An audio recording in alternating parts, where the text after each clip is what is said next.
Bismillahirrahmanirrahim. Assalamualaikum warahmatullahi wabarakatuh. Salam warahmatullahi wabarakatuh. Salam sejahtera buat kita semuanya. Di sini ada sahabat Charlie, Papa Zah Insight, sahabat Suluk Matan, sahabat Gus Aziz Jazuli LCMH, dan sahabat Rokil Syam Official di mana berada, dari Sabang sampai Merauke, dari Pulau Miangas sampai dengan Pulau Rote. Semoga selalu dalam keadaan sehat walafiat dan dalam lindungan Allah Subhanahu wa taala. Amin amin ya rabbal alamin. Ya, pada malam hari ini kita berempat, ya, seharusnya kita bersama dengan Dr. Sugeng, namun beliau berhalangan hadir, ya, karena beliau lagi sibuk pindahan rumah. Ya. Dan tema yang akan kita bahas malam hari ini, nasib Ba'alawi berabad-abad menipu umat Islam, ditentukan 1 bulan jelang Muktamar NU. Tentunya Muktamar NU sudah diputuskan di NTB, ya, dan semakin dekat waktunya karena dilaksanakan tanggal 1 sampai dengan tanggal 5 Agustus, gitu kan. Hanya sekitar 1 bulan kurang menuju momentum yang sebagian kalangan dianggap sebagai titik ketentuan arah NU ini memasuki abad kedua ini kemana. Nah, di dalam podcast berempat malam hari ini kita akan membahas, membedah berbagai macam dinamika yang berkembang menjelang Muktamar. Apakah perdebatan soal nasab Ba'alawi, kemudian Robit Alawiyah, hingga dugaan-dugaan hegemoni sosial keagamaan di lingkungan NU akan menjadi faktor penting dalam persatuan Muktamar, entah itu siapapun ketuanya ataupun roiskamnya. Nah, di sini saya akan membahas dalam topik pertama, karena berbagai macam kita analisis, saya lebih kepada hipotesis yang pertama, Muktamar NU 2026 adalah referendum diam-diam tentang hegemoni simbolik. Kalau secara formal, ya betul memilih pengurus, kepengurusan 5 tahun ke depan. Secara substantif, ya memilih arah NU ini mau seperti apa, apakah lebih kepada perubahan, atau lebih kepada pola lama, atau modifikasi pola lama, dan seterusnya. Tapi di sisi lain, publik itu justru bertanya, apakah legitimasi yang nanti menjadi arah baru, pemimpinan baru ini, ya, EB, pengurus besar, Nahdlatul Ulama itu berbasis ilmu, atau justru legitimasi yang mengharuskan berbasis simbol keturunan. Ya, di sini yang kita bahas adalah simbol Ba'alawi yang mengaku cucu Nabi. Dan sebenarnya ini pertarungan yang akan berjalan ke depan, karena di episode yang sebelumnya dengan Gus Rocky juga kita membedah ada beberapa poros, ya, yang nanti akan bertarung di PBNU, baik eksternal ataupun internal. Dan juga kemarin saya juga membahas ada 3 kubu di dalam ataupun di internal PBNU, baik kubu Gus Ipul dan Miftah, kemudian kubu Yahya, dan adalah perubahan. Saya mengutip dari analisis yang disampaikan oleh Gus Rocky, kemudian saya sampaikan ke publik. Nah, yang pertama ini kita membahas terkait tentang nasib Ba'alawi yang berabad-abad menipu umat Islam ini. Bagaimana nasibnya nih? Kita akan coba sekali ke Gus Aziz dulu lah. Ini karena yang betul-betul mengkaji, ya, mengkaji nasabnya Ba'alawi, mengkaji hurufatnya Ba'alawi, berbagai macam literatur. Gus Aziz sudah jam terbangnya udah luar biasa ini, gitu kan. Kita ini kan hanya sebagai followers, ya, sebagai followers yang membantu untuk menyampaikan kebenaran di masing-masing channel, kan. Ya, mudah-mudahan teman-teman dan semuanya itu menonton di channel yang sama dalam pembahasan hal ini, gitu ya. Oke, monggo silakan Bib Aziz ini. Waktu 1 bulan Bib Aziz. Ba'alawi ini bagaimana Mas ini? Monggo silakan. Siap, terima kasih semuanya ya untuk bagaimana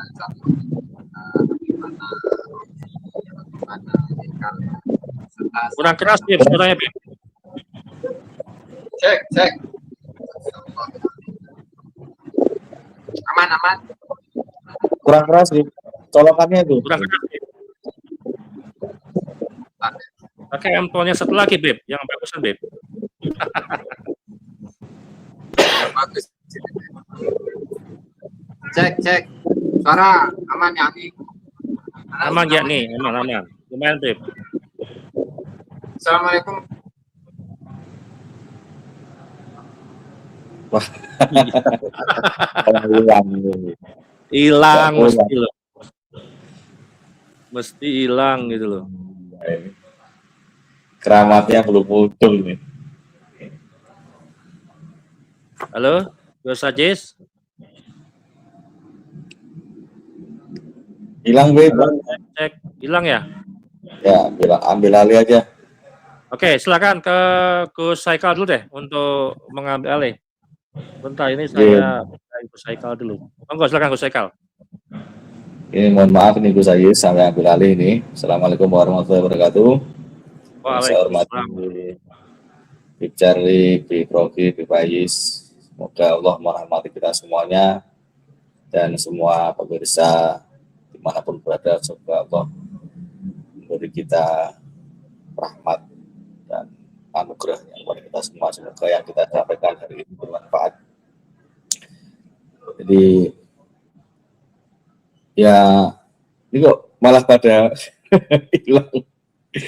Ya, tampaknya sinyalnya lagi ini gangguan ya, Charlie dengan Gus Ayis. Jadi abad kedua Nahdlatul Ulama yang kita coba menelisik ke awal berdirinya Nahdlatul Ulama. Dalam kacamata sejarah ada dulu sekitar Januari 1926 itu berdiri Komite Hijaz. Komite Hijaz yang diprakarsai oleh ulama-ulama Nusantara, Pak Muhammad Bismillah, Pak Syekh dan Pak ulama itu membentuk Komite Hijaz sebagai respon terhadap berkembangnya Pak Muhammadi di Hijaz, ya, di Saudi, yang sekarang dikenal Saudi Arabia, gitu. Karena di situ ada upaya untuk menggusur makam Rasulullah, merubah situs-situs sejarah, bahkan makam-makam dihancurkan, bangunan-bangunannya, bangunan sejarah itu banyak yang dihilangkan, gitu. Artinya sampai pada akhirnya makam Rasulullah pun mau digusur.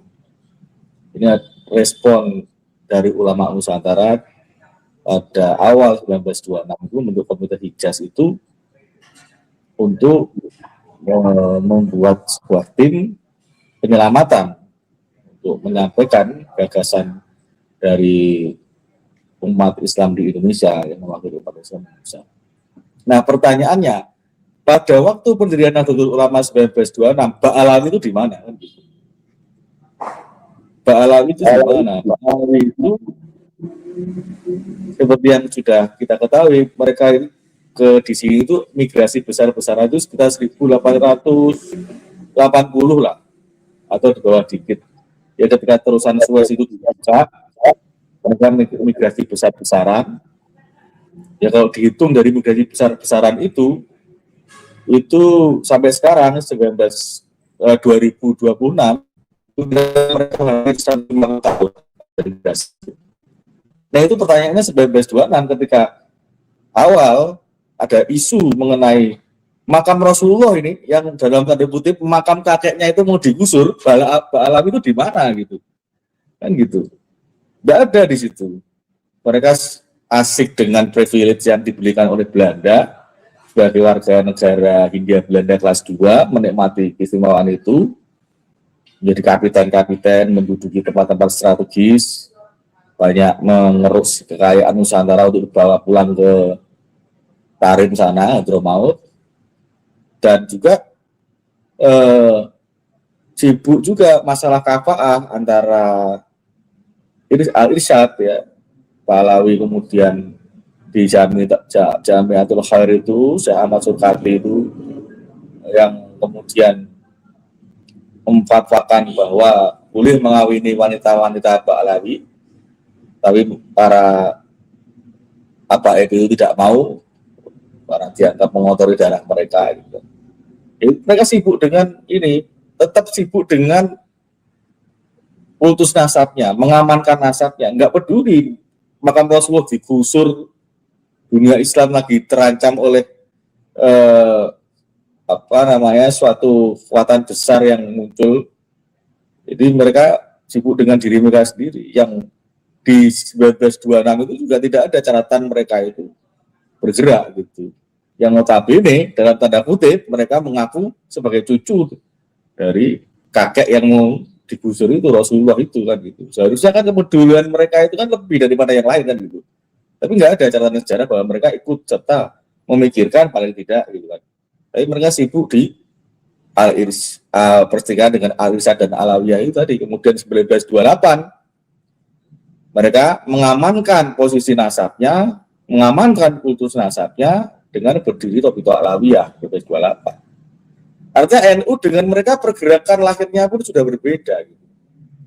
Mereka memang terbentuk karena tadi kultus nasab yang memang tidak mau bersinggungan itu di sesama orang-orang yang bermigrasi ke Nusantara, sesama yang dari Tarim itu sendiri dengan marga yang lain, Basaiban dan yang lain-lain itu, mereka awal-awal bersinggungan di wilayah Kafah, di wilayah kenasaban mereka, banyak yang tidak mengakui nasab mereka di situ juga gitu. Akhirnya mereka harus mengamankan posisi nasab itu dengan mendirikan Robito Alawiyah, mumpung masih dekat dengan Belanda. Yang tahun-tahun sebelumnya, seperti yang sudah pernah kita bahas, Utsman bin Yahya itu diangkat sebagai mufti Batavia. Artinya kedekatan dengan pemerintah Belanda itu dimanfaatkan betul gitu. Sepeninggal Utsman bin Yahya dan sebagainya gitu. Jadi kalau kemudian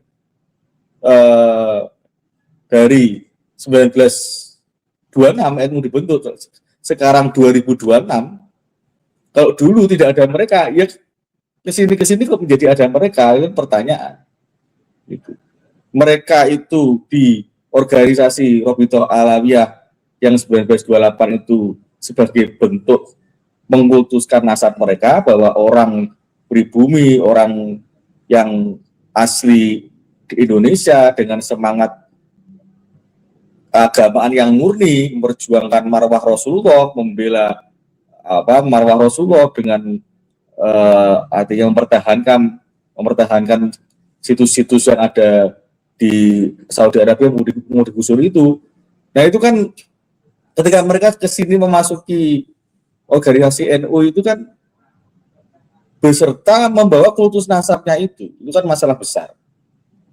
Dan sekarang mengisi banyak sekali posisi-posisi yang seharusnya ulama-ulama Nusantara itu berperan di situ. Tapi ketika mereka datang, ulama pribumi mesti tersingkirkan dimanapun tempat gitu. Mau di struktur, mau di luar struktur. Karena mereka sudah defaultnya itu nggak mau di bawah gitu. Itu udah settingan ini nggak mau maunya dimuliakan, maunya mereka disinggung nasabnya, dipertanyakan nasabnya sudah marah duluan. Diminta verifikasi nasabnya marah duluan. Orang sekarang sudah terbukti bahwa mereka nasabnya palsu, bukti sudah kemana-mana, ya tetap tambeng juga, tidak malu juga mengakui nasabnya. Bahkan enggak cuma nasab, ajaran-ajarannya yang sangat bertentangan dengan ajaran Ahlussunnah wal Jamaah An-Nahdliyah itu juga mereka paksakan untuk masuk ke lingkungan NU. Dan itu selama ya kurang lebih 150 tahun ya paling tidak atau kemudian yang mulai belakangan ini NU itu mereka banyak posisi-posisi penting karena apa? Karena berhasil mempengaruhi banyak kiai-kiai kita. Banyak kiai kita akhirnya terpengaruh ketika bukti tentang mereka itu dulu belum terbuka, ya kiai-kiai kita memberi ruang bagi mereka untuk bergerak. Terutama yang paling menonjol ya pergerakan di ruang Toreko yang dulu kakeknya Lutfi bin Yahya itu, Utsman bin Yahya itu berusaha membonsai Toreko dengan fatwa-fatwanya sampai kemudian pemberontakan di Banten di Kodriyah Naksabandiyah yang ada di sana itu berhasil ditumpas, berhasil digagalkan, berhasil mentalnya itu untuk mentalnya untuk diredam begitu kan. Nah ini yang dicucunya oleh Lutfi bin Yahya ketika memasuki Jatman, langkahnya hampir sama. Jatman itu begitu ada Habib Lutfi ya semenjak 2000 sampai 2023 kemarin, kurang lebih 20 tahun lebih, itu luar biasa kultus. Jadi Habib Lutfi Center itu luar biasa. Jadi ketika kemarin beliau tidak mau turun, itu ya sebagai contoh bahwa Ba'alawi itu ketika mereka diberi amanah, mereka tidak mau melepaskan. Mereka dan nggak peduli terhadap NU, yang peduli kan yang mereka sendiri. Nyatanya ketika dia menggembar-gemburkan tentang harus ber-NU, setiap malam ditepuk-tepuk pundaknya oleh Rasulullah untuk mengurusi NU dan sebagainya. Tapi ketika ada persinggungan yang itu kepentingan dia tidak terakomodir, ya NU ini diabaikan. Ini selama ini sebenarnya bukan NU.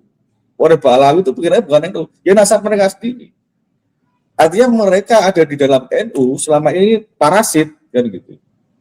Bahkan orang-orang yang kemudian dibawa oleh keluar dari organisasi NU ini banyak sekali akhirnya keluar dari gerbong NU ini. Memang secara kultural mereka bilangnya tetap NU, cuma kan untuk urusan apapun ketika itu sudah berhubungan dengan Ba'alawi, ya yang dilihat ya kultus nasarnya itu. Tidak mau mereka akan berpaling gitu, karena doktrin itu sudah tertanam gitu.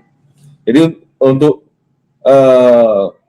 harapannya setelah Muktamar 35 jangan bernasib seperti yang lalu. Karena sejak kelahirannya sampai kita lihat Ba'alawi ada di tubuh NU, apa kontribusinya? Enggak ada kan gitu. Kontribusinya apa? Kontribusinya karena apa? Ya mereka dakwah, maulid segala macam itu tampaknya besar dengan banyak sekali mendirikan majelis-majelis segala macam. Tapi kan kalau kita mau menelisik ke dalam, sebenarnya mereka menyebarkan doktrin mereka sendiri, tidak menyebarkan anadiyahnya gitu. Ketika misalnya Habib Syekh menyebut Habib Rizik gurunya NU, gimana Habib Rizik itu doktrinnya itu berbeda kebangsaannya dengan NU. Mereka doktrinnya khilafah, doktrinnya pengen bikin NKRI bersyariah dan sebagainya, itu kan tidak sesuai dengan visi kebangsaan Nahdlatul Ulama gitu kan. Akhirnya banyak sekali perbedaan-perbedaan yang kemarin juga sudah disebutkan oleh Kiai Imaduddin bahwa memang ke depan NU lebih baik dan lebih sehat jika tidak ada Ba'alawi di situ. Kalau begitu bersih dari mereka.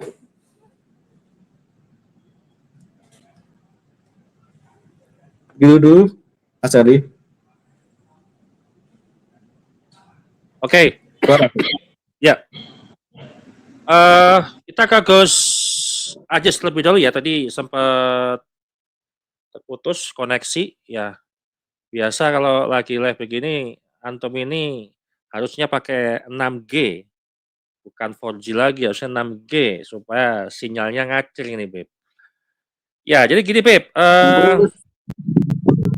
Kalau misalnya gini, Ba'alawi ini ketika menghegemoni yang sudah ratusan tahun dan narasi hari ini mereka masih mengaku-ngaku Nabi, bahkan yang terakhir juga ada postingan di Facebook, kalau enggak akui nasabnya Ba'alawi itu sesat dan seterusnya. Ini kan narasi yang sangat berbahaya yang tadi sudah saya buatkan video di jam 8 tadi. Nah ini kan ada poin penting nih Gus Ajis ya, kalaupun Muktamar ini menghasilkan perubahan yang besar dan signifikan untuk NU ke depan, kan otomatis yang terancamnya bukan orangnya, tapi model hegemoni Ba'alawi.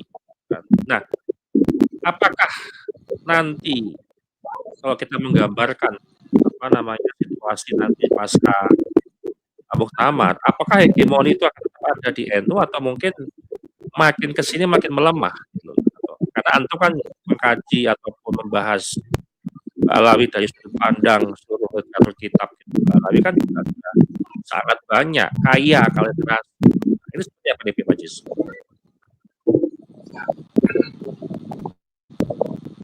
Assalamualaikum warahmatullahi wabarakatuh. Salam semuanya untuk sahabat-sahabat Habibana Charlie, Habibana Mantan, Hekal ya, dan juga Habibana Robi Syam ya. Serta sahabat-sahabat saya tentunya. Jadi kalau kita melihat NU ke depan, ini gimana? Apakah hegemoni Ba'alawi itu apakah semakin menguat ataukah semakin melemah? Kalau melihat, saya melihat dari para pengurus-pengurus atau di jajaran pengurus PBNU pusat ya. Tetapi yang saya lihat itu di akar rumput. Tapi karena pertanyaannya itu adalah di PBNU itu ya nanti pada akhirnya itu adalah kembali atau dikembalikan kepada PBNU sendiri. Artinya begini, kalau melihat Ba'alawi selama ini yang katakanlah mulai dari pendirian suara patah-patah ya, yang penting ada suaranya lah seperti biasa. Kalau kita melihat dari pendirian tadi sedikit sudah dijelaskan ya secara detail oleh Bu Saikal bagaimana di Mekah, di Madinah, bahwa kuburan Rasulullah itu akan dihancurkan karena di situ sudah dikatakanlah dominasi oleh paham Wahabi. Tadi seharusnya Ba'alawi itu mereka kemana? Apakah mereka itu akan mendukung? Apakah mereka mendukung gerakan dari Nahdlatul Ulama itu sendiri yang merupakan cikal bakal dari pendirian NU itu ya di Hijaz itu? Ternyata faktanya nggak ada. Nah kemudian di saat di dalam Muqaddimah Qur'an Asasi di mana Hadratus Syekh Kiai Hasyim Asy'ari itu menyebutkan nama seorang Habib Ahmad bin Abdullah As-Saqaf yang dia itu menyatakan bahwa innaha ar-rabithah dan seterusnya ya. Saya lupa redaksinya.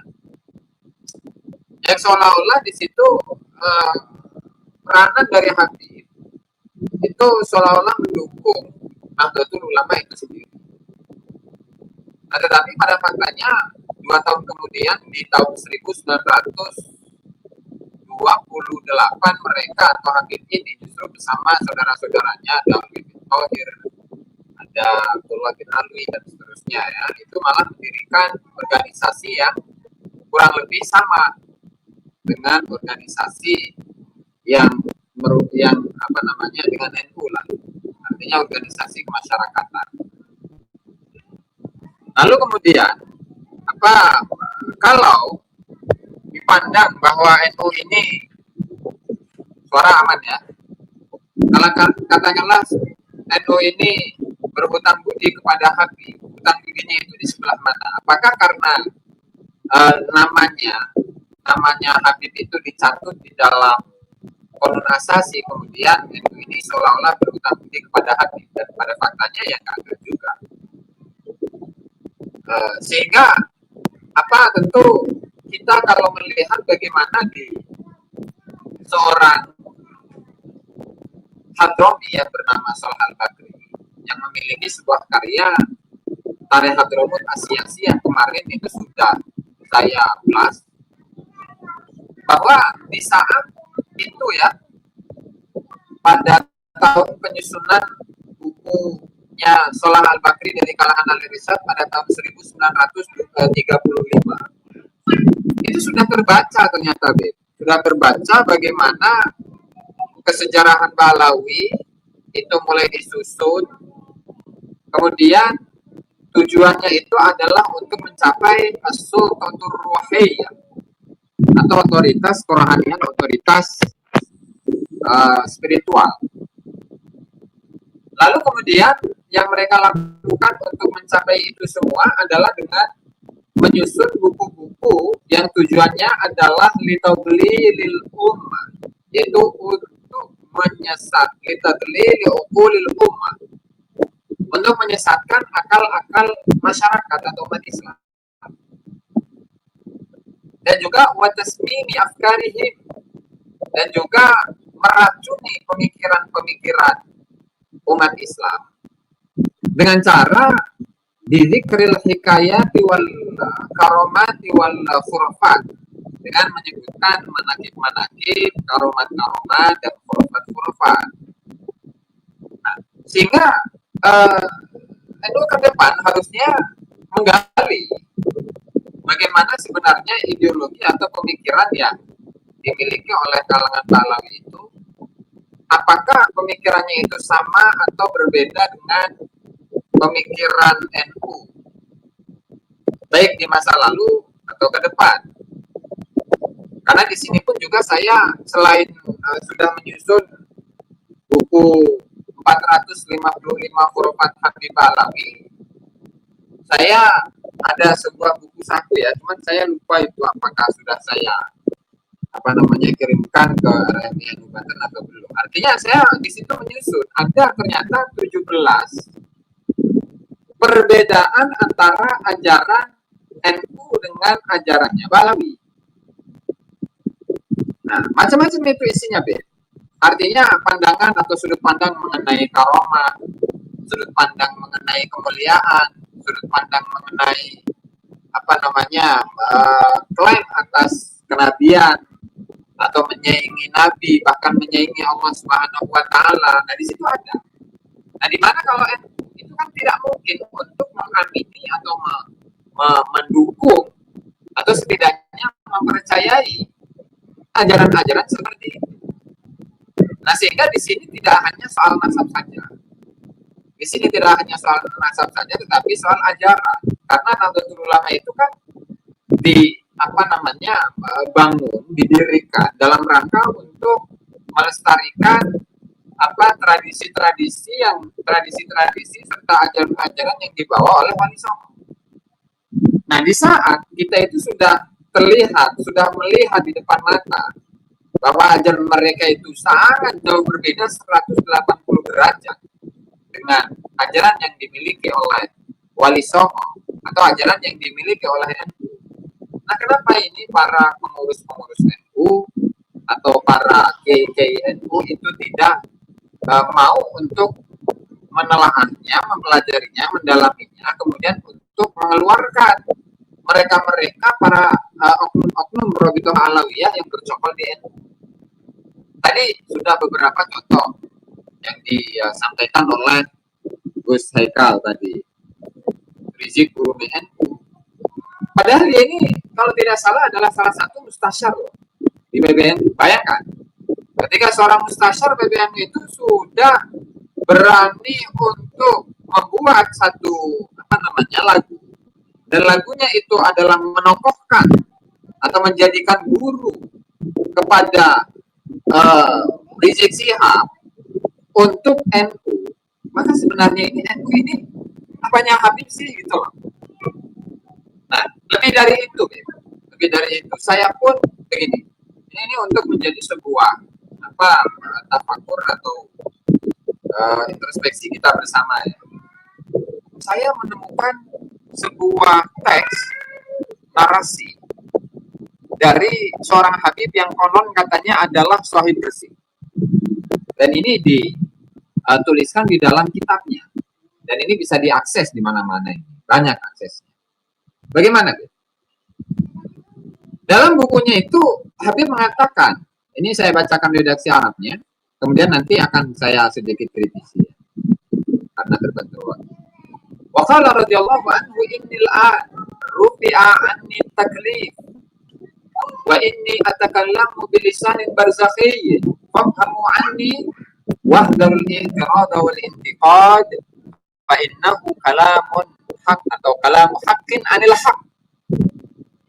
Jadi sekarang saya ini sudah dihapuskan kewajiban hukum atas diri saya. Bayangkan, saya sudah hapuskan kewajiban hukum atas diri saya. Artinya dia sudah tidak lagi wajib untuk melaksanakan hukum syariat. Tidak usah sholat, tidak usah puasa, tidak usah zakat, haji dan seterusnya. Rufi'a anit taklif. Sudah diangkat taklifnya, kewajiban hukumnya itu sudah diangkat, sudah dihapuskan untuk Habib. Dan dia ini berbicara, wa inni atakallamu bilisanin barzakhi. Jadi lisannya, ucapannya itu adalah ucapan yang berasal dari alam barzah, alam kubur. Alam kubur. Kemudian apa? Fahmu anni, maka pahamilah tentang diriku dan jangan sekali-kali kalian itu darul i'tirad, hati-hati untuk mengkritisi saya, wal intiqad dan menentang saya. Fa innahu kalamu haqqin, karena itu adalah ucapan kebenaran anil haq dari Allah Subhanahu wa taala. Bayangkan. Coba. Kita sedikit memahami redaksi ini. Ini yang diholi di setiap tahun ini, yang konon katanya dia ini adalah Sahib Gresik, pemilik Gresik ini. Yang kemudian ada hol Gresiknya. Habibnya ini sudah tidak ada atau tidak berlaku hukum taklif baginya, hukum syariat baginya, sudah tidak wajib lagi. Dan tapi tujuannya bukan itu, Ben. Tujuannya apa? Jangan itu sampai Habib ini dikritis. Tapi itu yang meninggalnya bukan di sini kan? Di sini, ini yang Gresik, Ben. Yang Gresik, yang di sini, ini di zaman Belanda ini.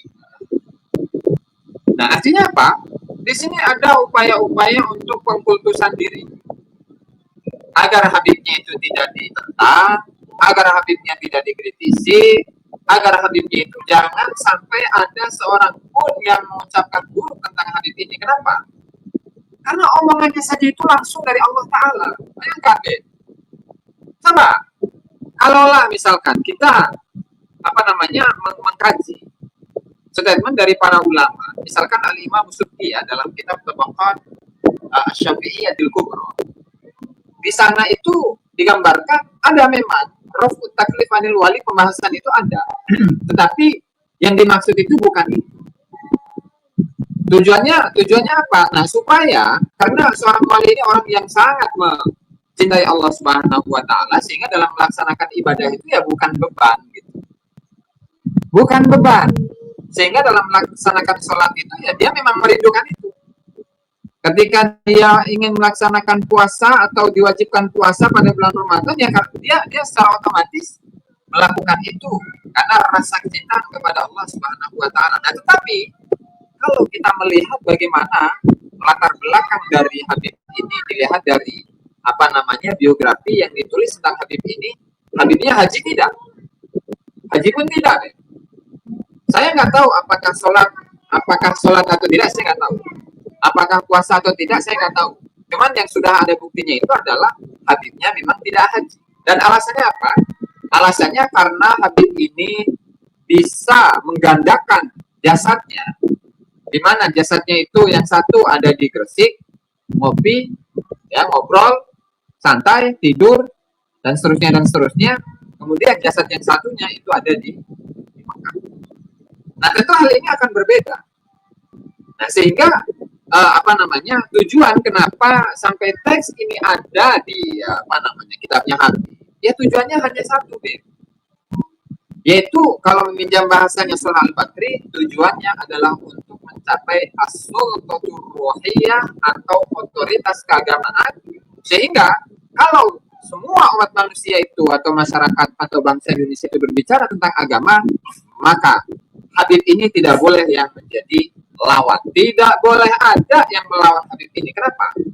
Karena dia langsung otomatis. Ilmunya saja dari Allah, ucapannya saja langsung dari Allah. Dan hukum taklif pun sudah tidak berlaku bagi dirinya. Nah, sehingga disinilah salah satu upaya bagaimana mereka itu memberikan atau mempengaruhi orang lain supaya orang lain itu tunduk, patuh terhadap dirinya, mengkultuskan mereka dan juga klannya, bahkan tidak hanya hukum syariat, bahkan hukum positif sekalipun yang berlaku di Nusantara ini pun juga tidak berlaku bagi mereka.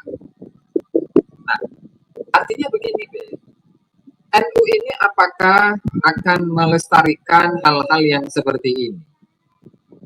Kalaulah hal ini tidak digali, kalaulah hal ini tidak mau dipahami oleh orang-orang yang berada di PBNU, di jajaran PBNU itu, maka bagaimana nasib NU ke depan? Apakah nanti pada akhirnya ajaran-ajaran Pahlawi seperti ini itu akan dilestarikan di Nahdlatul Ulama, di NU atau di PBNU?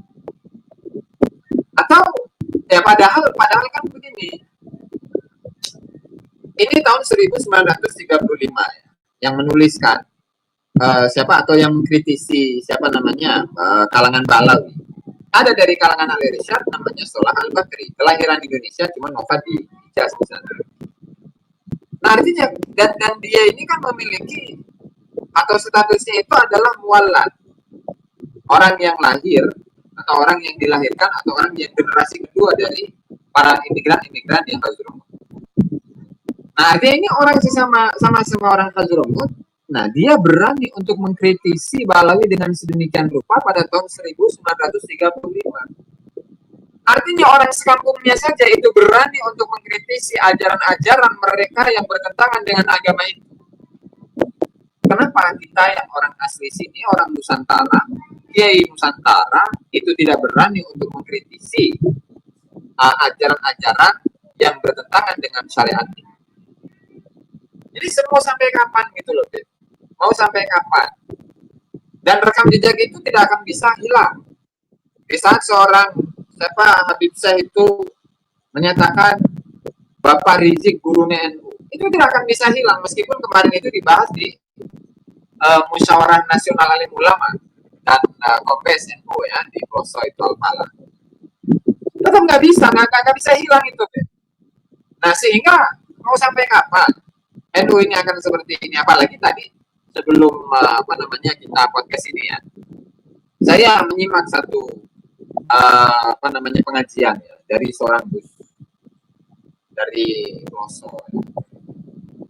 Nah, dia ini semacam marah karena para netizen, khususnya Habibana Charlie, Habibana Rogi, dan juga Habibana Haikal itu sudah berani untuk mengkritisi para kiai-kiai sepuh PBNU, karena yang hadir pada kekisruhan di Munas kemarin itu kiai sepuhnya tidak hanya dua, tidak hanya Kiai Anwar Mansur dan satu siapa itu, Guys?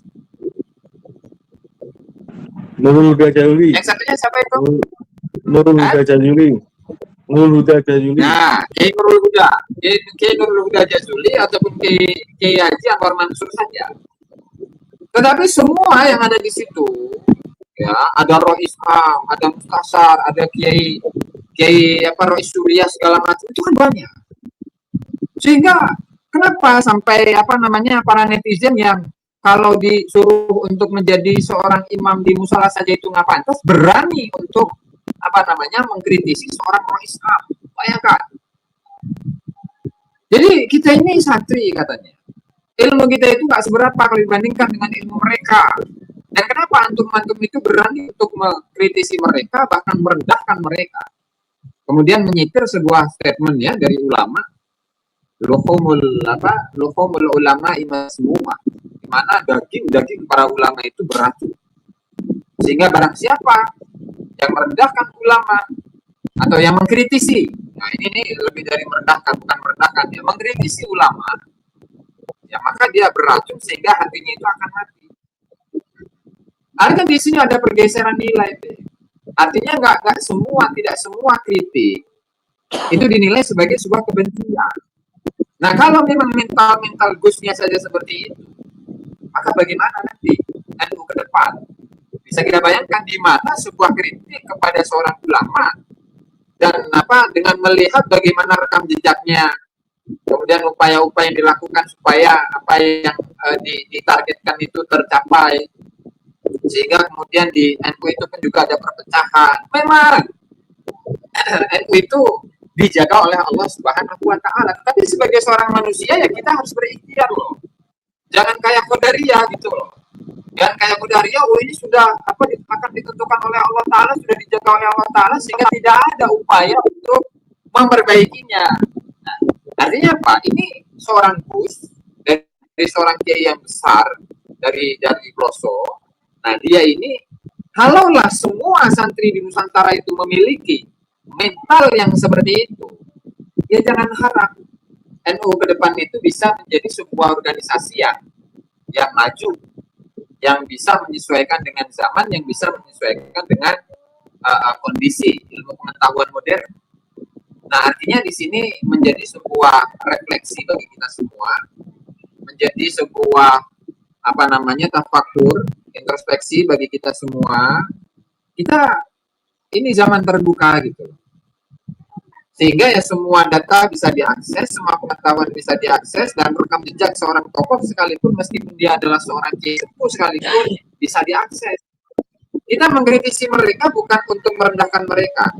Kita mengkritisi mereka agar apa? Agar mereka itu sadar bahwa apa yang mereka lakukan selama ini itu salah. Gitu loh. Sehingga jangan sampai nanti ke depannya Nahdlatul Ulama yang diisi oleh para kiai Nusantara, dari siapapun terah mereka ya, saya nggak peduli.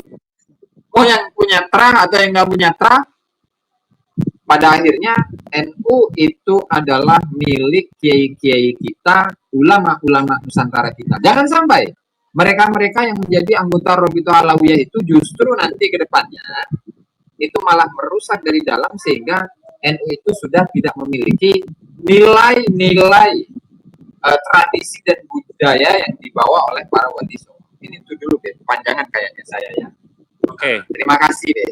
Nah, baik, ini juga disclaimer juga ya ke netizen juga, bukan kita menghina ataupun merendahkan ulama yang disampaikan oleh Bib Aziz ketika yang duduk di NU itu adalah semua gitu kan, bukan mengkritik. Artinya di sini adalah kebebasan berpendapat dan kebebasan akademik.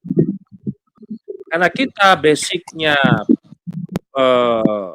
akademisi dan juga punya gelar yang memang masing-masing kalian, seperti Gus Aziz juga dengan hukum, Gus Rocky dengan hukum konstitusi juga, gitu kan, kemudian Gus Haikal dengan hukum. Artinya ini adalah sebuah kebebasan berpendapat dan kebebasan akademik untuk mengkritik. Namun ada batasannya, kan? Artinya contoh seperti Mahkamah Konstitusi pun juga membatasi hal itu terkait Undang-Undang ITE misalkan. Tidak sepenuhnya juga diberlakukan saklek, karena Mahkamah Konstitusi juga membatasi itu karena supaya tidak membungkam kritik. Ini kan itu. Ya, siapapun nanti ketua PBN atau Islam, kalau ini tujuannya untuk NU ke depan ya kita akan dukung. Tapi kalau misalkan ada tujuannya masih ada hegemoni Alawi, ya kita akan kritik. Ini bukan menghina, bukan adab pada kiai, bukan. Ini adalah kebebasan berpendapat dan kebebasan akademik kita semuanya gitu ya. Baik, kita ke Gus Rocky ya. Ada yang menarik nih Gus yang mau saya tanyakan ke jenengan gitu kan. Tapi sebelumnya saya tanya dulu bentar singkat ke Bib Aziz. Ada rencana nggak Bib itu kitab-kitab Habib Gresik untuk dijadikan Puro Fajri juga? Ada Beb. Jadi saya tadi baru menghitung Beb. Jadi sudah selesai saya baca di dua referensi saja Beb ya. Jadi untuk referensi pertama itu adalah Tuhfatul Ahbab. Itu ada sekitar 500 halaman ya. Kemudian yang kedua itu adalah Majmu' Kalam Habib Abu Bakar Gresik, itu ada 735 halaman. Nah, dari dua buku ini, dua kitab ini, dua Majmu' Kalam ini, kitabnya Habib ini, kalau untuk di kitab Tuhfatul Ahbab saya itu mendapatkan 171 hurufat. Nah, kemudian untuk di Majmu' Kalam Habib Abu Bakar Segaf Gresik itu ada 171. Jadi total keseluruhan itu ada 376 deh. 376 dan ini adalah rencana ya, progres untuk buku Khurafat yang jilid 2. Sehingga yang mohon doanya mudah-mudahan dalam penyusunan buku ini dilancarkan ya, dan tidak ada kendala sama sekali. Dan tentu ini ya tidak ada lain dan tidak bukan kecuali untuk sebagai menjadi sebuah bukti kecintaan saya terhadap Nahdlatul Ulama yang menjaga akidah aswaja gitu loh.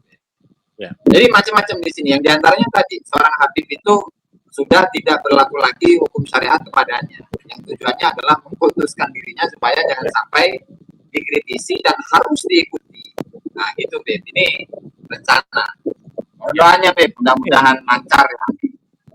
Ini bocoran teman-teman ya. Beb di sini akan mengeluarkan Khurafat jilid 2 yang jumlahnya 350 lah ya. Jadi memang Haji nanti akan mengeluarkan banyak jilid ternyata. Karena beliau sudah berkontribusi semua. Kalau kita hitung logika, yang beliau referensikan dalam buku pertama itu kan hampir 60 lebih kitabnya Balawi. Kalau misalkan satu kitab sudah berisi 100 ataupun 150 khurafat, maka itu sudah puluhan ribu. Artinya mungkin ini akan sampai jilid yang ke-60, 50 gitu kan. Insya Allah BPAU di masa akan datang. Ini menarik untuk kita kaji dan jangan lupa juga untuk beli bukunya nanti kalau sudah keluar ya. Baik, kita ke Gus Rocky. Gus Rocky, ini ada menarik ya. Kalau kita lihat ini kan Kiai Imad ini saya melihat itu hanya pemicu. Hanya yang mengira bahwa Imad ini adalah pusat peristiwa atau pusatnya pemilik nasab. Padahal bisa jadi Kiai Imad itu hanya katalis ataupun Kiai Imad hanya membuka pintu. Nah, sebenarnya kegelisahan NU ini sudah ada sejak lama terkait hegemoni nasab Balawi, namun tidak mampu ataupun tidak berani menyampaikan ke publik terkait termasuk khurafat, termasuk nasabnya Balawi yang tersabut Nabi, termasuk perdawiran dan seterusnya gitu kan. Nah, kira-kira menurut Rocky seperti apa kalau memang digambarkan seperti ini? Imad hanya membuka pintu dan sebenarnya kegelisahan warga NU ini sudah ada jauh sebelum Imad mengeluarkan tesis. Monggo, Gus Rocky.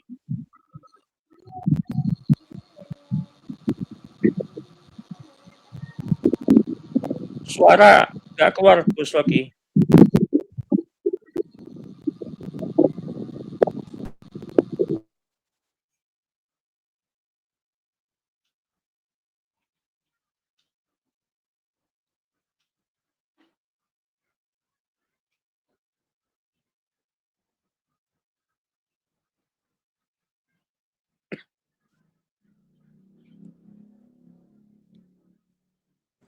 Suara Gus Rocky belum keluar suaranya. Belum keluar. Mic. Tapi sudah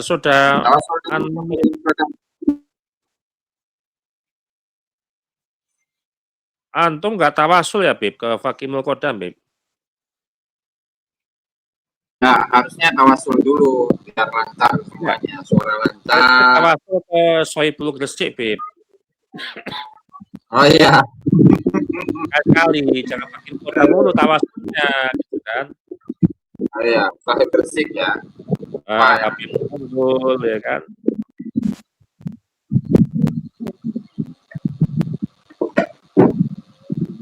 Belum keluar, Gus. Coba log out dulu, Gus. Log out dulu, nanti masuk lagi, Gus. Biasa langsung bisa itu. Nah. Ini mungkin diskusinya berat, soalnya sudah ini numpuk berapa terabat ini bebannya. Udah 1 tahun gitu kan. Makanya harus sebenarnya ini menariknya kalau ada Dr. Sugeng ya. Dr. Sugeng yang dari sisi DNT yang bisa membahas hal ini, tapi nggak apa-apa. Itu lagi sibuk ya kan. Nah, sambil ngobrol lah ini, Gus Maso ya. Ini antum berapa lama ini kedua akan launching? Ya, mohon tanya, Beb. Kalau rencana itu mudah-mudahan dalam 2 bulan itu minimal dalam 2 bulan itu selesai lah, Beb. Karena ini cukup banyak ya. Jadi ini mungkin jumlahnya kurang dari sebelumnya karena waduh ini kayaknya sangat tebal udah gitu. Ukurannya mungkin ya saya prediksikan antara 500 sampai 600 halaman. Kalau saya tambahin lagi nanti gede lagi gitu. Waduh bahaya. Makanya mentok di 340 ya tadi ya mentoknya ya. Ya, paling itu aja. Mungkin ada yang kurang bisa saya ini kan lah, bisa saya tambahkan jadi 400 lah, jadi mesti jadi 400 gitu. Oh ya, karena antum melihat ataupun mengkajinya lembar demi lembar dan menelaah tulisan demi tulisan ya. Betul, Beb. Kalau yang kemarin meskipun 66 referensi ya, itu kan acak gitu. Artinya nggak dibaca dari awal sampai akhir, sehingga ya jumlahnya nggak sebesar itu. Nah, kalaulah dalam 2 buku itu mencapai atau 1 buku aja itu mencakup 200 hurufan, ya maka kita tinggal kalikan deh. Jika 1 tokoh itu menghasilkan 10 jilid aja, 10 jilid berarti minimal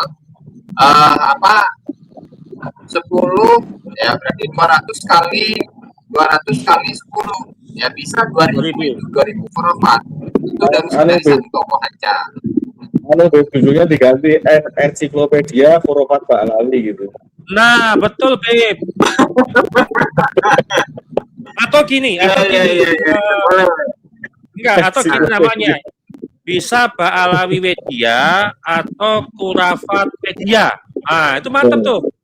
Ya, ensiklopedia itu udah pas tuh.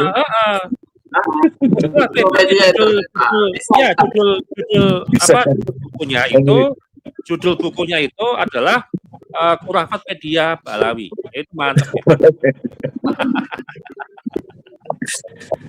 Jadi diurutkan dari abjad A, tokoh A siapa, kan?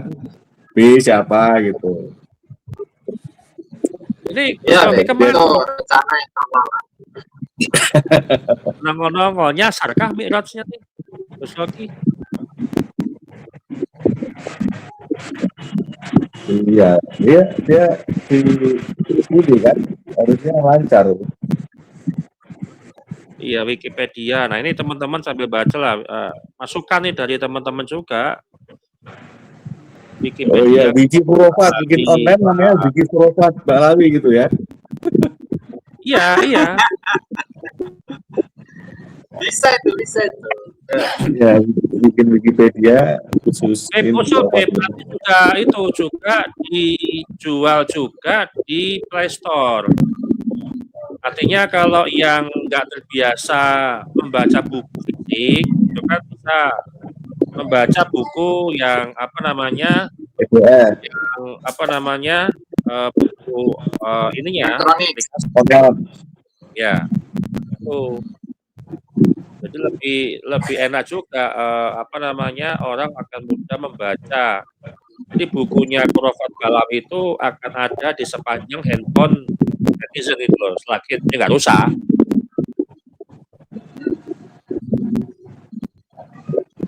Bisa. Oke, ini semua masukan ditampung. Belum masuk lagi memperbaiki lah ya. Artinya sambil ditanggapi lah harus ya. Ini NU ini gimana ini tinggal nyampe 1 bulan lah ya artinya. Ya banyak dugaan lah, sudah ada settingan, kemudian dugaan memang masa menduga juga ada figur kompromi yang nanti tidak sepaham dengan kubu kerabat, kubu sultan ya kan, atau kubu perubahan. Jadi ada figur kompromi yang nggak populer tapi bisa diterima oleh semua pihak. Ini seperti apa nih Gus Haikal? Ya, terima kasih waktunya. Ya semua serba mungkin Tapi yang jelas sepertinya memang karena ini ibaratnya kemarin saya sempat tulis ya total war itu. Artinya ada perang total besar-besaran. Karena persinggungannya banyak sekali ya, ada di situ persinggungan tambang gitu kan, 26.000 atau 26.900 hektar tambang. Itu kan sangat menggiurkan kan gitu bagi pengusaha-pengusaha pohir-pohir itu tentunya gitu.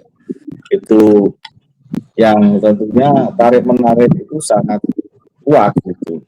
Karena memang awal yang membuat friksi kan itu. Jadi kalau saya dengar tambang itu kan era Jokowi gitu. Nah, Gus Ipul ini yang kurang lebih berjasa dalam membawa kondisi tambang itu pada era Jokowi. Gus Ipul ini yang berhubungan dengan pengusaha-pengusaha setelah konsesi itu didapatkan gitu kan. Kemudian juga dulu ada bendara Mardani Maming yang sempat kena kasus KPK ya. Kemudian juga sekarang juga diputuskan bersalah gitu, oleh KPK. Itu juga orang-orangnya Gus Ipul juga gitu. Jadi yang saya dengar memang Gus Yahya sendiri dengan tambang itu sebenarnya awal itu nggak begitu memperhatikan.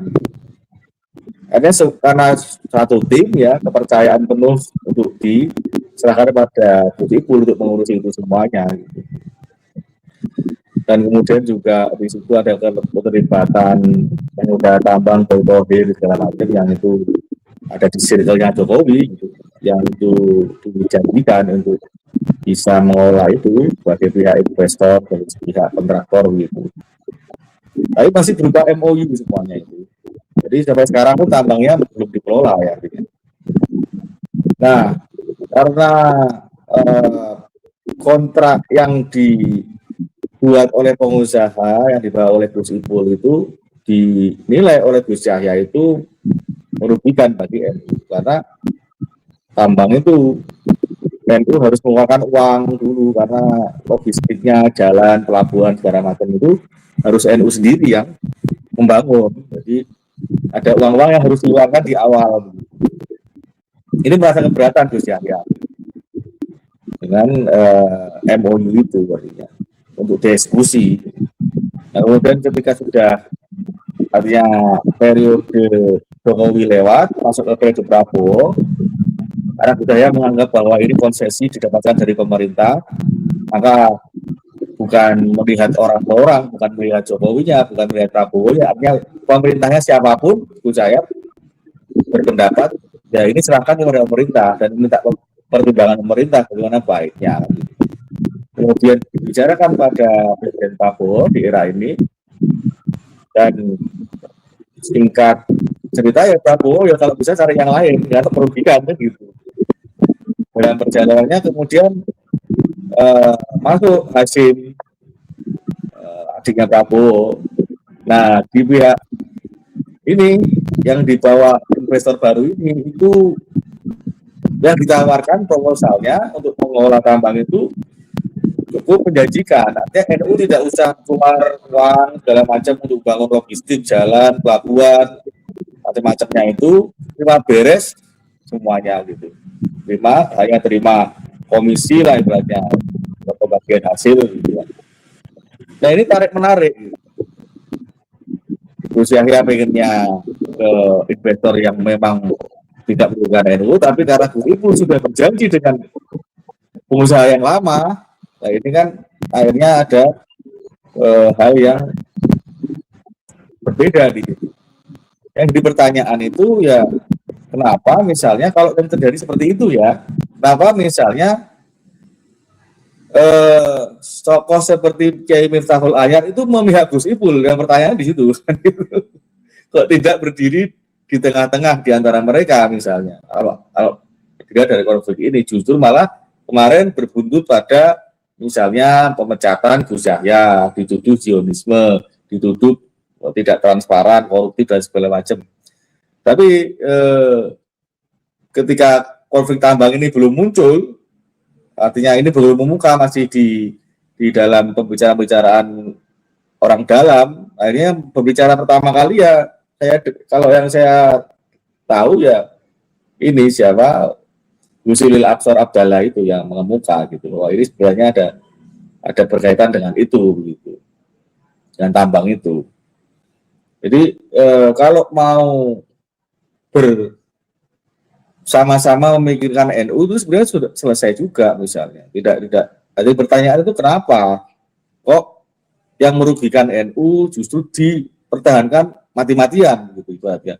Nggak peduli NU ini mau seperti apa, hancur atau bagaimana, sampai SK tidak turun, ditahan, ada ratusan atau 70-an, kalau sampai PJ sampai ranting-ranting ya mungkin karena efek dari itu sampai ratusan, karena akibatnya SK itu tertahan gitu kan, sampai berimbas pada macetnya organisasi di bawah, itu kan sayang sekali. Karena NU itu kan sebenarnya yang berperan dalam perputaran organisasi itu kan yang di bawah-bawah, yang ranting-ranting itu kan, yang setiap hari mengadakan acara-acara, ada istighosa, ada manaqib, ada macam-macam itu pertemuan-pertemuan, itu kan di bawah. Yang di pusat ini kan yang kayak seperti yang Gus Muhammad bilang, yang penting mengeluarkan SK itu. Yang penting itu SK itu dikeluarkan, organisasi bisa jalan gitu. Nah ini kan sampai tertahan, itu kan sayang sekali. Jadi pertanyaannya kenapa yang kita kenal belakangan ini sebagai Kubu Sultan itu mempertahankan kontrak yang justru merugikan NU, tapi dipertahankan sebegitu ini ya mati-matiannya gitu kan. Tanda-tandanya misalnya ada yang menduga bahwa mereka sudah menerima, mungkin ya diduga menerima uang-uang misalnya di bawah tangan, tentunya nggak melalui rekening resmi kan gitu, sudah menerima janji-janji seperti itu, bisa jadi seperti itu. Akhirnya yang menjadikan ini ya makin kompleks gitu. Jadi kalau misalnya ini ya mau buka-bukaan gitu, tapi kan nggak mungkin ya, bukan mereka lah maksudnya. Itu kan mereka kan teman kecil kan, kata Gus Mus kan, teman dari semasa kecil. Jadi kalau misalnya di situ ada irisan Gus Ipul, Gus Yahya, ada Caimin, Gus Muhaimin, itu kan orang-orang yang sebenarnya tahu sama tahu gitu. Sebenarnya konflik-konflik yang sebenarnya tidak perlu membawa organisasi, itu kan personal sebenarnya. Kalau sampai organisasi dibawa jadi korban, jadi tidak bisa berjalan, sampai rebutan ini lokasi aja sampai seperti ini gitu. Dibuat tontonan secara nasional bagaimana seorang yang ada di Munas, Kombes, orang-orang sepuh itu tidak dihormati begitu. Bahkan sikap seperti anak jalanan gitu, artinya mahasiswa jalanan ketika demo di jalanan itu gitu, teriak-teriak di forum yang harusnya tidak seperti itu. Nah itu ini efeknya ini multiplier efeknya itu luar biasa. Di tarik-menarik ini terus gitu. Dan pihak-pihak di luar ini misalnya Muhaimin, misalnya Pak Alawi, segala macam, ini yang dompleng aja ini di pusaran ini gitu. Yang kebetulan juga ya kedua-duanya kibin lah, masih sekarang masih kibin gitu.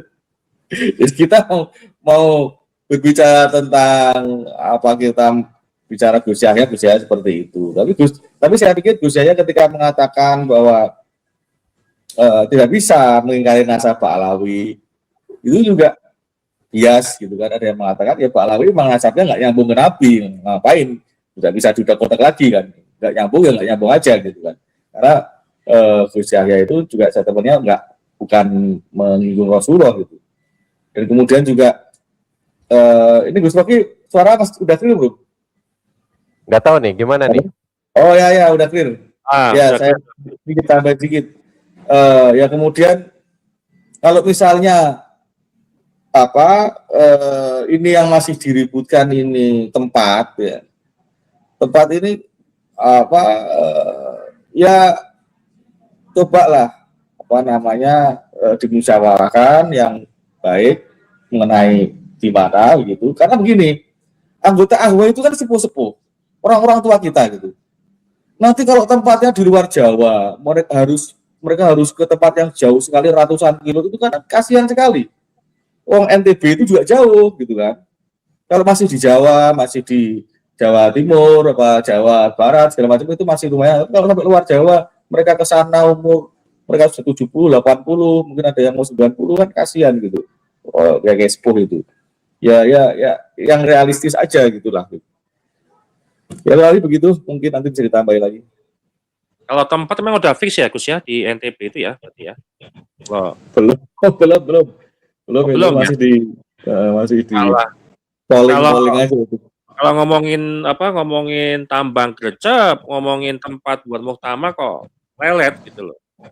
Baik, kita ke ke Gus Rocky gitu ya. Yang tadi menyambung karena masalah teknis yang terkendala. Jadi kalau kita lihat kayak IMAT ini kan bukan circle utama, tapi adalah adalah pembuka pintu, bukan pusat peristiwa polemik nasab. Karena sebenarnya kegelisahan ini yang sudah berkembang selama ini sebenarnya sudah ada sejak lama nih Gus. Nah, apakah seperti itu atau mungkin menurut Gus Rocky seperti apa nih? Monggo Gus Rocky. Suara udah aman kan? Ya aman ya, ini mudah-mudahan ya. Aman. Saya mohon maaf buat viewers semua dan yang join di diskusi ini. Ada kendala teknis tadi. Kalau pertanyaan Kang Charlie terkait tesis Kiai Imad, fenomena Kiai Imad itu tentu saja ini hal yang biasa dan telah banyak kita diskusikan sebetulnya. Dan mungkin untuk sedikit mereview, bukan mereview lah, kita look back. Ya benar bahwa sebetulnya selain Kiai Imad juga banyak kiai-kiai yang sejak dulu tidak percaya kalau Ba'alwi yang ngaku Habib itu adalah keturunan Nabi Muhammad SAW. Yang mana justru kalau berbicara siapa yang menulis kitab, menulis buku yang secara sistematis mengurai gitu kan. Kenapa Habib Ba'alwi itu bukan cucu Nabi, ya Kiai Imad gitu kan. Dan mempublishnya secara terbuka sehingga bisa dibaca oleh banyak orang ya Kiai Imad. Tetapi selain Kiai Imad banyak sekali sebetulnya kiai-kiai Nahdlatul Ulama yang punya keyakinan seperti itu, hanya mungkin tidak secara terbuka. Dan kembali ada fase-fase di mana dunia sosiologi masyarakat Islam kita itu dibentuk bukan berdasarkan diskursus yang memang hidup di kalangan para kiai. Ada fase-fase di mana sosiologi agama masyarakat kita itu digerakkan oleh media. Kalau hari ini digerakkan oleh algoritma. Barang siapa yang menguasai media, menguasai algoritma itu, dia akan menguasai masa yang ada. Gitu kan. Muslim yang ada. Kita kerucutkan konteksnya di sosiologi agama Nahdliyin. Saya kira jadi kalau pertanyaannya demikian itu tidak mengantarkan kita pada satu pengetahuan baru lah, bahwa itu udah final, bahwa yang pertama kali memang secara terbuka menulisnya secara sistematis. Kenapa? Ba'alwi itu bukan keturunan Rasulullah SAW, itu Kiai Imad. Kendati sebelum-sebelumnya pemikiran serupa itu telah ada di Cirebon saja, untuk tidak menyebutkan nama figur-figurnya. Kita ngobrol itu ya memang mereka bilang dari dulu kata orang tua kami begini, kata orang tua kami begini mengenai mereka para Ba'alwi itu. Nah, fenomena yang menurut saya justru penting disorot adalah jangan sampai Nahdlatul Ulama itu jadi organisasi yang menjembatani normalisasi pengetahuan masyarakat tentang Ba'alwi yang tujuannya adalah menghegemoni. Istilahnya tadi disampaikan oleh Gus Aziz, As-Sultah Ar-Ruhiyah, As-Sultah dan seterusnya lah. Di samping Ruhiyah itu kan. Sebagaimana Gus Aziz mengutip dari Salim Al-Bakri, siapa namanya tadi itu, Salah Al-Bakri ya. Nah, fenomena ini yang justru harus kita kritisi. NU jangan sampai memfasilitasi normalisasi misalnya. Kalau keturunan Nabi dipanggilnya Habib. Nah, itu harus kita kritisi fenomena itu. Apa iya 10 tahun, 20 tahun atau 50 tahun ke depan orang berziarah Wali Songo itu kalau dari Jawa Barat kita start dari Habib Gunung Jati. Apa itu? apa hal semacam itu gitu kan. Nah, NU jangan ada di normalisasi seperti itu, dan itu upaya kritik dari kita. Misalnya Gus Aziz kemarin bikin konten soal tulisan di NU online ya, membedakan Habib asli dan Habib palsu. Itu secara judul aja udah kelirunya tingkat lanjut, apalagi kalau dibaca artikelnya itu buat saya menilai itu satu pembodohan lah. Untuk apa menganalisis mana Habib asli atau palsu? Kalau mau judulnya bagaimana membedakan keturunan Nabi yang asli atau yang palsu, kan gitu. Kalau urusan istilah-istilahnya nanti orang mungkin punya versi masing-masing berdasarkan kebudayaan, gitu kan. Kalau yang umum diketahui Syahid, Syarif, Habib itu kan bikin-bikinan Mbak Alwi lah abad ke-16 kurang lebih kan, sepanjang kita baca. Yang mungkin di beragam tempat lain bisa jadi ada istilah lain bagi keturunan Nabi itu. So, menurut saya, ya nggak tahu ya, saya cek juga artikelnya masih ada, mestinya dihapus itu, redaktur itu. Untuk memilah bahwa yang ditulis dan dipost oleh NU Online itu ya artikel-artikel berkualitas, dapat dipertanggungjawabkan secara akademis, kan begitu. Nah, saya ingin kita mengantarkan pada diskusi yang menarik soal kayak gimana habaib ke depan gitu kan melalui muktamar ini. Saya kira tentu kalau kita lihat di media, cari aja lah pokoknya. Itu 2 bulan terakhir itu gedebak-gedebuk istilah wong Cirebon sih. Gedebak-gedebuk apa ya? Semacam kayak cacing kepanasan, mencari momen, mencari celah untuk bagaimana mereka bisa bertahan masuk kepada hampir semua faksi atau firqoh yang ada di dalam perhelatan muktamar ke-35 mendatang. Dan itu tentu saja adalah upaya yang coba dilakukan supaya mereka tetap eksis melalui keorganisasian Nahdlatul Ulama. Kalau secara kultur tentu saja masuknya lewat pesantren, entah jalinan kekerabatan melalui pernikahan atau sekedar hubungan simbiosis mutualisme dengan mengadakan haul para ulama, kiai dan habaib misalnya dan seterusnya. Itu kan penyelundupan melalui kultur. Hari ini kita sedang membaca kemungkinan penyelundupan melalui struktur, kan kira-kira begitu. Yang jelas sih saya melihatnya ya ada gedebak-gedebek lah. Siap-siap mereka supaya siapapun yang jadi nanti baik dari Rois Am maupun Ketua Umum PBNU itu mereka tetap punya eksistensi di situ, gitu kan. Nah, sekarang tentu saja fokus kita menurut saya sih khususnya itu lebih kepada struktur atau komponen daripada ahlul hali wal aqdi. Ya. Karena saya kira itu semacam the supreme leaders ya.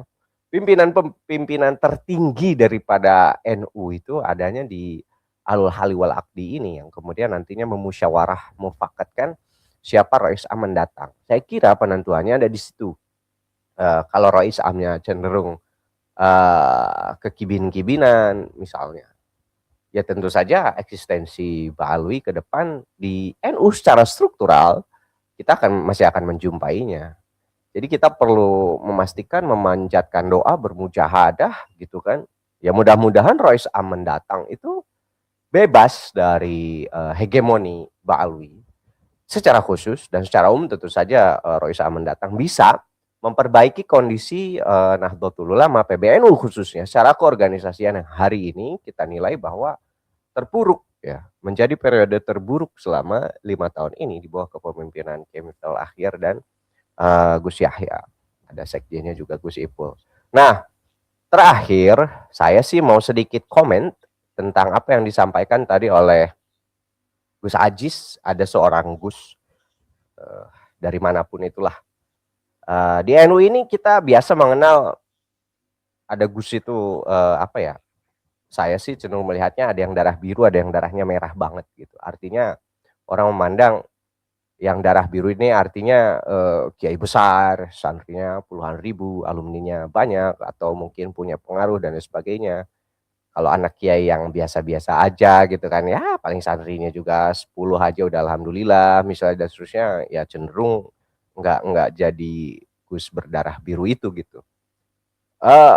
saya tidak ingin sebetulnya dikotomi itu ada, tetapi fakta di lapangan ya memang ada hal semacam itu. Sehingga kadang kalau Gusnya berdarah biru cenderung punya engagement lebih tinggi, lebih punya jamaah lebih banyak dan seterusnya. Tetapi yang luput daripada apa yang disampaikan oleh Gus tersebut, entah yang darah biru atau darah merah biasa siapapun itu, bahwa justru NU itu hidup dari tradisi kritik.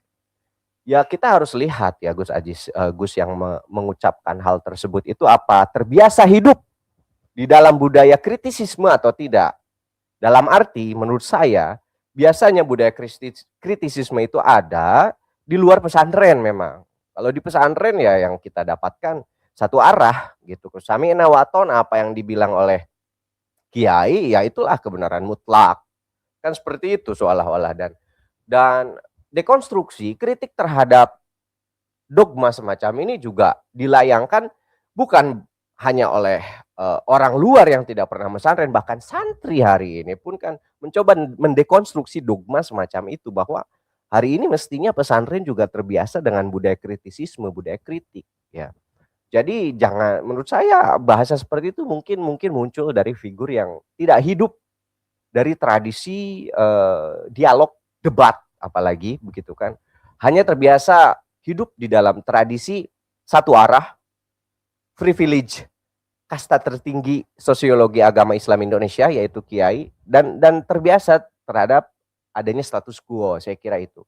Padahal kalau kita look back ya ke belakang, zamannya Kiai Idam Khalid dulu mimpin NU itu dikritik habis-habisan oleh anak mudanya, oleh santrinya, namanya Mahbub Junaidi, pendiri Pergerakan Mahasiswa Islam Indonesia ya, sayap organisasi mahasiswanya NU ya. Saya juga hidup di lingkungan PMII, saya aktivis PMII dulu dan terbiasa dengan kritik-kritik semacam itu. Makanya yang menarik, saya di PMII itu, Kang Charlie, Gus Aziz, kalau dulu ya mungkin hingga generasi ketum PBNU-nya Aminuddin Ma'ruf mungkin, itu tidak ada yang namanya kultur privilege terhadap Gus anak kiai. Di PMI itu nggak ada. Mungkin pasca Aminuddin Ma'ruf itu mulai muncul ya Gus-Gusan di PMI, dan diantaranya itu yang saya kritik, ngapain PMI ikut-ikutan Ibnu dan yang lain harus Gus-Gusan begitu, biasa aja, karena ya namanya mahasiswa nggak akan berkembang pemikiran di bawah sistem yang feodalistik.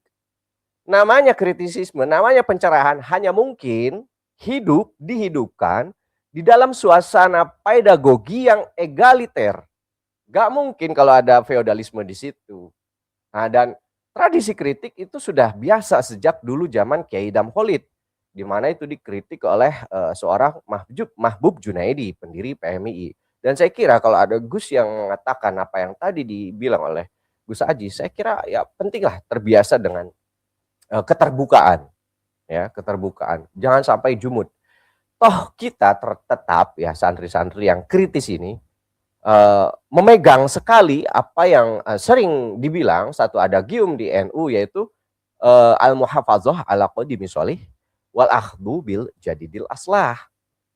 Kita berdebat kritisisme ini tentu di dalam ranah itu, di dalam konteks itu, apalagi untuk menemukan bil jadidil aslahnya itu, mencari yang terbaiknya, yang lebih baiknya.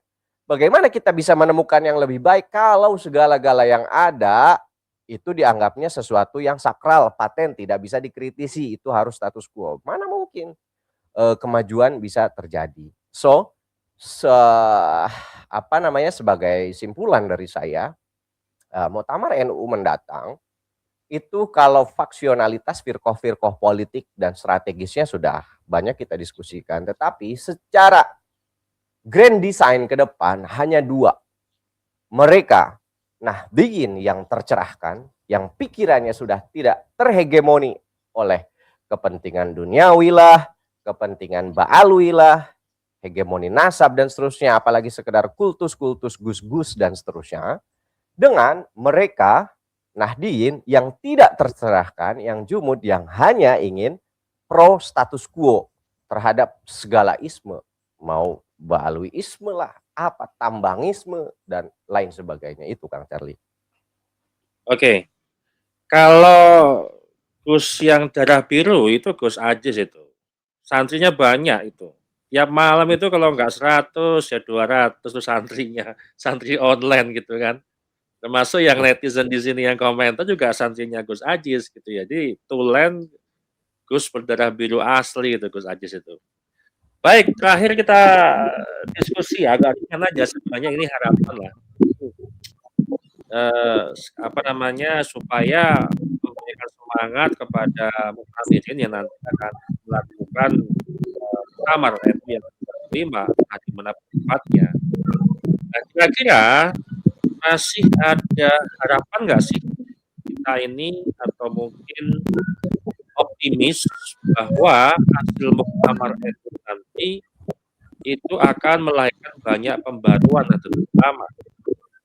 Jadi semakin menguat Islam Nusantara berbasis ulama pesantren, atau memang lebih nyaman dengan pola lama yang sudah semakin nyaman zonanya yang mempertahankan ruang dominasi simbolik kelompok seperti Habib Alawi. Kita ke Gus Ajis. Monggo Gus Ajis. Siap. Jadi apa namanya harapannya? Harapan saya sebagai seorang warga NU akar rumput atau apa namanya, bukan struktural ya, kultural. Akar rumput. Jadi kedepannya mudah-mudahan ini kita berharap anggota NU, pengurus NU khususnya yang terpilih siapapun itu nanti ya, entah itu dari Tanfidiyah ataupun dari Syuriah, itu kembali lagi menjaga martabat, harkat dan martabat Nahdlatul Ulama, sehingga jangan sampai mereka-mereka yang berasal dari luar tradisi Nahdlatul Ulama itu merecoki, bahkan merusak NU dari dalam. Hal ini sebenarnya sudah menjadi pengalaman kita di tahun-tahun yang sebelumnya, bahwa misalkan di Jawa Timur Bapak Taufik Segaf itu bagaimana beliau bernarasi, satu, dia melawan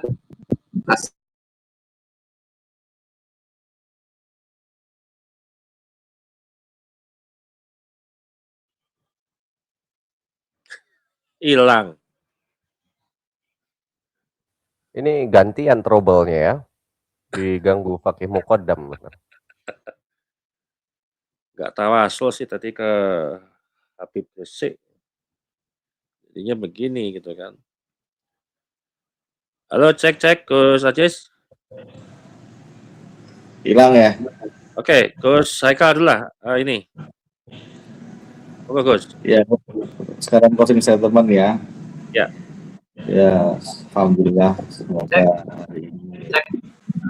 Oh, ya, lanjut. Ayo Gus Ajis lah. Ya, connect lagi nih. Nah, Gus Ajis, teruskan aja. Saya belum ngomong kok. Siap. Oh ya. Jadi pada tahun 2019, bagaimana kita melihat dia anggota Syuriah ya, mustasyar ya, dia mustasyar PWNU Jawa Timur, Bapak Taufik Segaf. Tetapi faktanya bagaimana? Nah, dia melawan Islam Nusantara, kemudian melawan apa namanya, hasil muktamar hasil Munas Alim Ulama dan Kombes NU pada tahun 2019 tentang penggunaan non Muslim ya, dengan kata lain kafir, sehingga seolah-olah narasi tersebut itu ingin merubah narasi-narasi yang sudah ada dalam Al-Quran. Padahal sebagaimana yang disampaikan oleh Kiai Haji Afifuddin Muhajir itu, bahwa ini dalam hal penyebutan saja, artinya tidak ada yang ingin merubah apa namanya teks kuliah ayyuhal kafirun menjadi kuliah ayyuhal non muslim. Nah, kemudian Bapak Taufik lagi yang dia itu tidak atau ya melawan juga ya, melawan atau bahkan mengecam Banser yang membakar bendera HTI yang di situ ada tulisan La ilaha illallah Muhammadur Rasulullah. Belum lagi Rizik Syihab yang mengatakan kepada Gus Dur buta mata buta hati, yang mengatakan kepada Kiai Haji Said Akil Sirot dengan sebutan goblok atau bodoh, bungu dan seterusnya.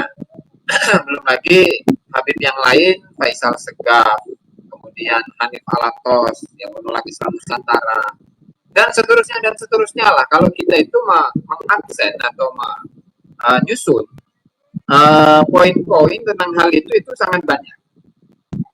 Sehingga sebenarnya apa yang mereka lakukan di masa lalu itu dicontohkan oleh Ahmad bin Abdullah Segaf, di mana dalam narasinya yang disebutkan di dalam mukadimah kolonisasi itu seolah-olah mendukung kepada NU, tetapi pada akhirnya dia melawan juga, sehingga dia bikin sebuah organisasi yang memang tujuannya itu sama dengan NU, tetapi di atasnamakan nama keluarga, sehingga dinamakanlah organisasi itu dengan Ar-Rabithah Alawiyah atau Ar-Rabithah Al-Alawiyah. Nah, sehingga apa yang kita dapati itu semua atau rekam jejak di tahun-tahun yang lalu, 10 tahun terakhir atau 20 tahun terakhir, setidaknya ini menjadi sebuah renungan kepada pemimpin-pemimpin PBNU ke depan. Supaya apa? Supaya NU tetap bisa melestarikan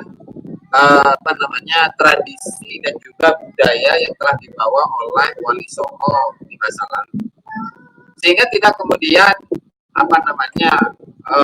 orang-orang yang ada di luar NU, artinya dari anggota-anggota atau oknum lah, katakanlah oknum dari anggota Rabithah Alawiyah ataupun ketua Rabithah Alawiyah, nah itu jangan sampai masuk di organisasi Nahdlatul Ulama, karena saya rasa itulah yang menjadi penyakit utama atau penyebab utama dalam kekisruhan yang terjadi atau kita saksikan di hari-hari ini. Misalkan perpecahan antara kubu Sultan dengan kubu Keramat, ya itu ulah siapa? Ya pasti tidak akan terlepas dari ulah mereka juga.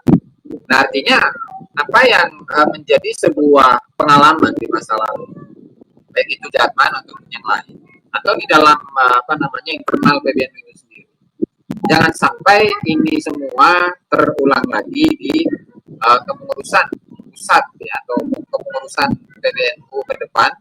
Karena apa? Karena saya rasa itu adalah ganjalan utama. Apa yang saya sebutkan tadi merupakan ganjalan utama suksesnya atau berkembangnya PBNU ke depan. Mungkin itu saja, Bib, yang dapat saya sampaikan. Terima kasih untuk semuanya. Assalamualaikum. Oke, lanjut Bib Gus Haikal. Ya, terima kasih. Memang lagi mendapat ujian berat gitu ya. Seharusnya PBNU itu yang memikirkan umat, tapi ini umat yang memikirkan PBNU gitu. Jadi ya saya harap apapun hasilnya itu yang terbaik. Jadi memang pastinya di setiap muktamar itu ada konflik-konflik kepentingan.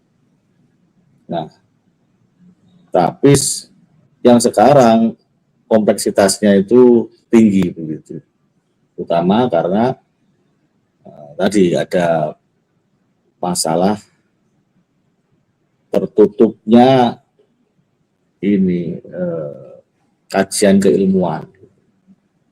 Organisasi yang seharusnya kebangkitan ulama justru menjadi penghalang bangkitnya ilmu pengetahuan. Jadi objektivitas para kiai, para ulama kita ini banyak yang tertutup itu dengan kepentingan-kepentingan. Tidak mau membuka diri terhadap kajian-kajian yang baru, apalagi Mbah Miftahul Akhyar itu bahkan menuduh Khawarij bagi pengkaji yang kontra Pahlawi gitu, bahkan menuduh Wahabi dan sebagainya macam penuduh.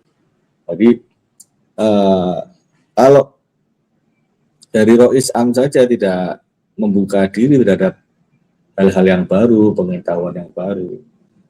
Itu kan aneh, bahkan menuduh DNA produk kafir gitu. Apa yang nggak produk kafir di tempat kita banyak sekali gitu. Justru yang mirip Wahabi mereka anti pembaruan. Kalau dirunut kan begitu jadinya. Jadi Kiai Miftahul Ahyar ini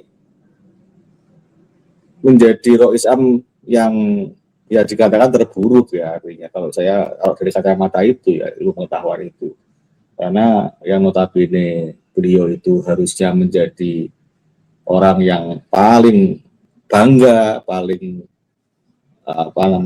bisa memajukan ilmu pengetahuan, bahwa ada sebuah temuan baru, ada pengembangan ilmu pengetahuan baru, justru harusnya didorong, harusnya diangkat, harusnya kemudian diberi penghargaan, justru malah sebaliknya dipecat dan sebagainya. Bahkan beberapa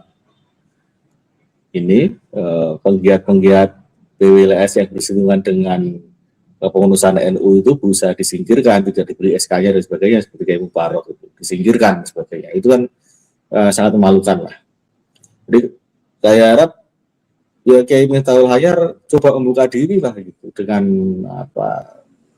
kajian-kajian yang sebenarnya ini tanggung jawab beliau, karena pucuk pimpinannya beliau.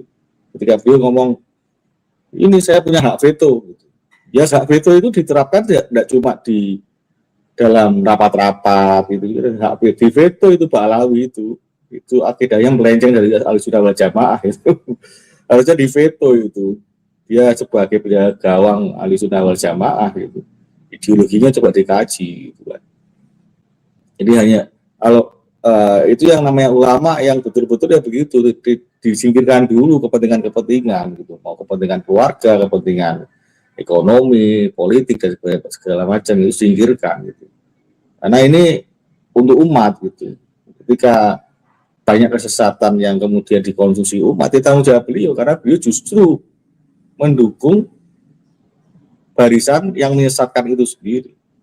Ada 150 juta kurang lebih nadiyin ini yang tidak ada kejelasan rumah besarnya ini bersikap seperti apa, bahkan mendukung kesesatan itu kan anomali sekali. Dan saya harap beliau nggak ini mencalonkan lagi lah di depan itu, atau bahkan lebih baik mengundurkan diri gitu. Mengundurkan diri lebih gentleman gitu. Semoga ke depan kita mendapatkan seorang Rois Am yang memang pro ilmu pengetahuan, pro objektivitas, pro artinya berpihak pada doktrin Ahlussunnah wal Jamaah An-Nahdliyah. Kurang lebih begitu Mas Ari. Oke. Penutup terakhir Gus Rocky, monggo Gus Rocky. Ya, harapan kita sama lah. Intinya ada di Rois Am supaya ke depan Rois Amnya yang betul-betul well educated, enlightened ya, tercerahkan, tidak jumut, punya independensi dalam berpikir, bahkan punya visi yang memang jauh mengenai Nahdlatul Ulama ke depan, tidak hanya 5 tahunan. Kalau bisa 100 tahun ke depan. Bahkan kalau Bung Karno berpidato itu ingin mendirikan negara yang hidup beribu-ribu tahun, 1000 tahun ke depan dan seterusnya. Dan saya kira NU mestinya ada di semangat itu. Kuncinya Rois Amnya jangan sampai orang yang jumud, silau pada nasab yang sebetulnya juga nggak jelas, apalagi kalau sampai mereka yang mengkritik klaim nasab Ba'alwi disebut pembegal nasab, malah kiai-kiai malah membegal hasil keputusan musyawarah soal lokasi dan lain-lain. Kita tidak ingin hal itu terjadi. Ya, artinya Rois Am kita aminkan bahwa orang baru nanti yang akan memimpinnya, bukan yang sekarang. Kemudian hal lainnya, sebetulnya ada clash, ada pertengkaran sekarang semacam kubu Sultan versus kubu Keramat itu bukan hal yang pertama sih sebetulnya di NU. Dulu itu ada kubu Situbondo dan kubu Cipete. Nah, disitulah ada konteks kritik-kritik Mahbub Junaidi terhadap misalnya Kiai Haji Idham Khalid, yang mana Kiai Haji Idham Khalid itu waktu itu dibela oleh Kiai Haji Saifuddin Zuhri. Kiai Haji Saifuddin Zuhri bilang ke Mahbub dulu, itu bukan tradisi NU. Jadi kritik mengkritik itu bukan tradisi NU. Kiai Saifuddin Zuhri bilang begitu, tetapi malah pada satu momen tertentu Kiai Saifuddin Zuhrinya juga malah turun ke lapangan jadi operator di muktamar yang akhirnya dikritik juga habis oleh Mahbub Junaidi. Jadi saya kira kembali lagi NU harus terbiasa dengan tradisi kritik mengkritik, dialog dan tradisi menghidupkan diskursus ya, debat. Yang tidak boleh dibiasa-biasakan adalah apa yang terjadi kemarin di Munas. Apa itu? Meninggikan suara tanpa ada substansi. Jadi ulama itu bukan siapa suaranya paling keras, tetapi kalam yang keluar siapa yang paling mufid, paling berfaedah, yang paling ngena. Tidak hanya ke hati mustami, jamaah, pendengar, tapi juga ke akal. Seberapa mencerahkan kalam-kalam yang disampaikan, itu yang terpenting. Lah sekarang kita nonton kemarin di Munas Konbes itu kan gontok-gontokan yang hampir terjadi, manuver fisik ya. Kalau ya sampai ditahan-tahan sama keamanan begitu, itu yang tidak boleh ditradisikan. Wong kita isinya Nahdlatul Ulama gitu kan, bukan Nahdlatul aktivis. Jangan gaya-gaya aktivis lempar kursi segala macam.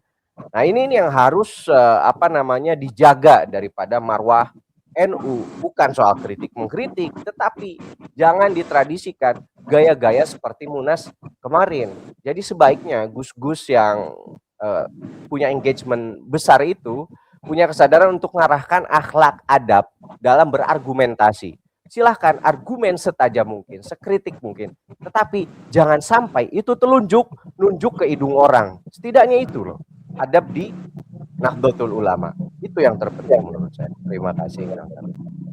Baik, pemirsa jangan bosan-bosan ya untuk membahas terkait dengan NU, karena suka nggak suka NU ini adalah rumah besar kita. Jadi kita harus peduli dengan rumah kita, rumah besar kita. Kalau rumah kita lagi bobrok, ya kita harus perbaiki. Ya, jangan sampai nggak peduli dengan NU ya. Nah, suka nggak suka, memang NU itu harus berubah. Bahwa memang mau menjadi rumah yang enak dan nyaman. Karena memang organisasi yang bagus, sehat itu kalau melahirkan keputusan-keputusan yang berasal dari akar rumput, bukan dari atas ke bawah, tapi bawah ke atas. Sehingga itu akan menjadikan organisasi yang kuat di masa yang akan datang. Di abad kedua ini tantangannya lebih besar, ya tidak sekedar hanya 100 tahun ke belakang, tapi bagaimana menciptakan 100 tahun ke depan supaya NU ini kuat tradisinya kembali kepada meritokrasi keilmuan, bukan mempertahankan kultur simbolik, terutama simbol daripada nasab Alawi. Baik, terima kasih Beb Aziz, Gus Rocky, Gus Haikal yang sudah menemani kita pada malam hari ini. Kita akan ketemu lagi di episode berikutnya. Kata saya ucapkan, wassalamualaikum warahmatullahi wabarakatuh.